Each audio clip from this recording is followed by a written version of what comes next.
What's up, YouTube?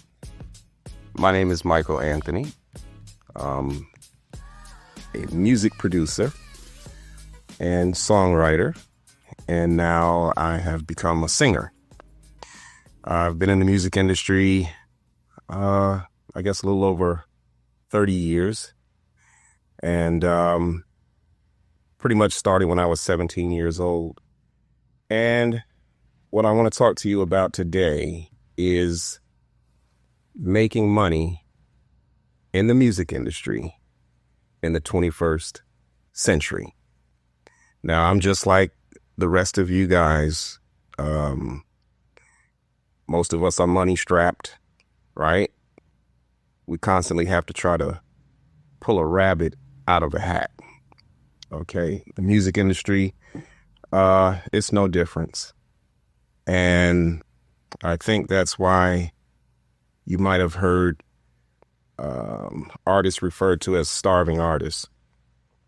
Well, it's pretty difficult to hold one job, never mind 2 or 3 jobs, and then turn around and be creative. It's not going to happen. It's not going to happen. So let's get started with this conversation. What I've been told, and from what I've read, and also what I've watched on YouTube myself, if you're a musician, if you're a recording artist, it's very important to start off with telling a story. And if you're in the music industry, or you've been writing songs all your life up until now, you've got some stories to tell. That I do know, and you know it. So I'm going to start with telling my story and actually how I got started. Okay, so we're going to break this up, obviously, into a series of videos that will explain how to get from inception or point A to point B and all of the things that are in between. So my beginning is real interesting. So I have a first cousin. Her name is Monica Page.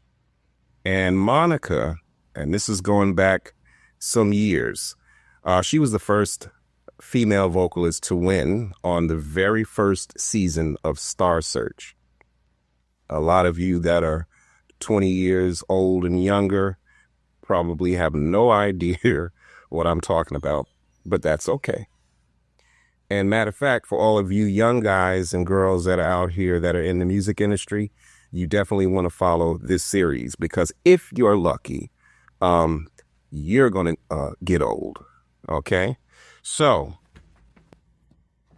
let's see.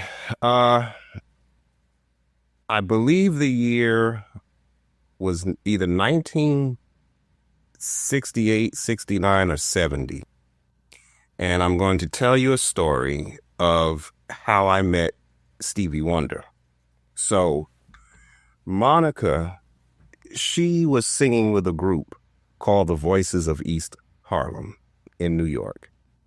And Monica, the group was performing at a very large event that was outdoors. And she asked my mother, I think I was like 5 years old, maybe 6. And she told me the story. She asked my mother, Auntie, can I bring Michael to the show, please? And my mother told her, no, absolutely not. He's too young, and I don't want him around all of that. So Monica told me that she started a week in advance asking my mother, please let me bring Michael to the concert.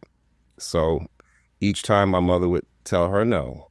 And for whatever reason, the morning of the show, she decided to ask my mother one last time, can I bring Michael to the concert? And to her surprise, my mother said, okay, Monica, who's going to look after him? You know, there's a whole lot of people going to be out there. She said, Auntie, I got everything covered. So up to now, I don't remember this. Okay. So Monica says, after the performances were over, she came and grabbed me and picked me up and brought me over to the stage where Stevie Wonder was still sitting at his keyboard, at his instrument. And she goes, Michael, I don't know what made me do it, but I took you and I placed you on Stevie's lap. And she said, when I did that, Stevie said, everybody be quiet. Shh, everybody. Hey, quiet, quiet. She said it got so quiet that you can just hear the traffic off in the distance. And she goes, Stevie says, now here is a musical genius.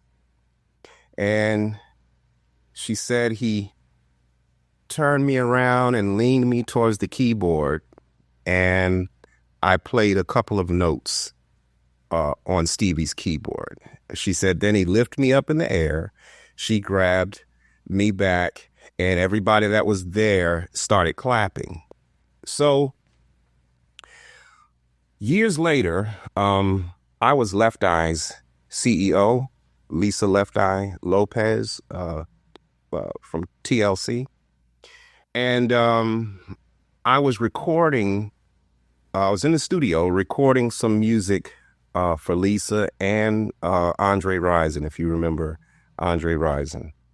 And my phone rang, and it was Dr. Sebi. Those of you that know who Dr. Sebi is, he is the world-renowned herbalist that has cured just about everything. And he was, a few years back, we'll get into that another time, but pretty much he was murdered. But in any case, Dr. Sebi has this really big, powerful voice. And he goes, Michael, Michael, Michael. He goes, I have a new client. And I said, you do? He says, I do. I said, and who is that? And he goes, Mr. Stevie Wonder. And I said, oh, wow, congratulations. And I told Dr. Sebi the story that I'm telling you right now. Well, a whole day later, Dr. Sebi calls me back with Stevie on the phone. Stevie remembered. He remembered. He recalled the incident. And I was able to get on the phone with him, and we spoke for about a good 35 to 40 minutes. At the time, I was preparing some songs to submit to Michael Jackson. And I said, Stevie, that's incredible. Do you know that I'm a platinum producer? He said, I'm sure you are. I felt it. And I remember having to press the phone real hard up against my ear because he spoke really, really soft. That's incredible. So, of course, my cousin Monica, I guess you could say the spirit moved her to do that. But I believe sitting on his lap and then touching his keyboard, that's where the magic happened. I believe that right at that moment, I was destined to be a platinum songwriter producer. So, and matter of fact, let me just say, you know, Stevie gave me all of his phone numbers. It was like 4 of them. And I wrote it down on a paper, and I later plugged them all in to my phone. Now, unfortunately, that phone was stolen. I'm not going to say who did it, but I have a good idea on who took it. But that phone is gone. So Stevie, if you are listening to this, This is Michael Anthony, and the only reason why I did not call you back was because that phone was stolen. So I'm saying that to say this to all of you recording artists, wannabe artists, young and old, and we're going to talk about being an older artist and just starting out. There's no time, no better time to do that than now. But like I said, we're going to break this up into a series of videos, and we'll get in to production. I learned from one of the industry's best. His name was Kashif, also known as Michael Jones.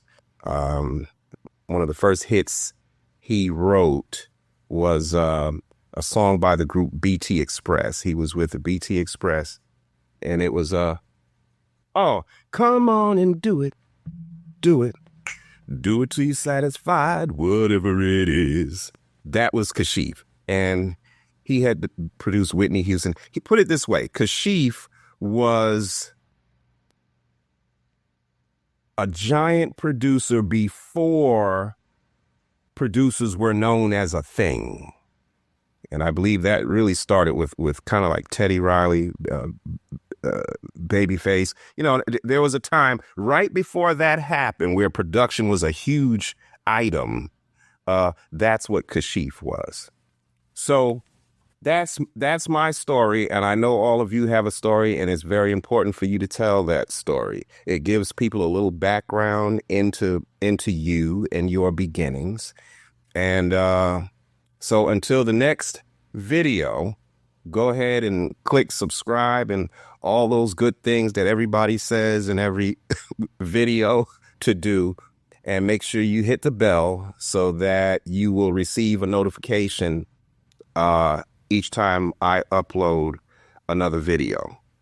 And so, and we're going to get into the money side of things, royalties. Oh boy, do I got some stories to tell you about that. So anyway, I'm Michael Anthony signing off. Until next time.